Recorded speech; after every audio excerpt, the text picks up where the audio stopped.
Ndishamwari Wedu, utakuliwa kanaka, inokomorerwa kwatu, ilele hama yakada, kuti titimukumbira,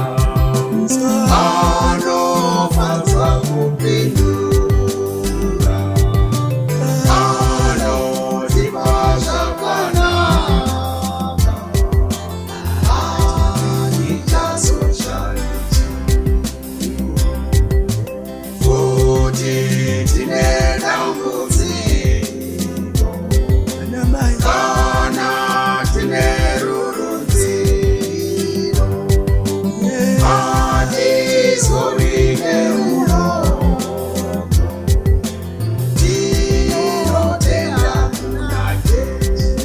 Jesu, hationi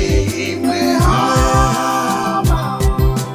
yakanaka kudai,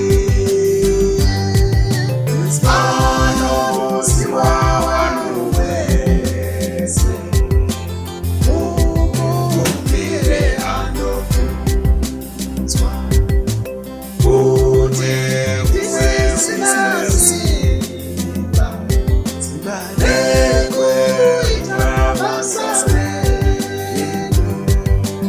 Jesu akatibatsira, anotibatsira, Simba rake kana taita nyatupa, tinonyararidzwa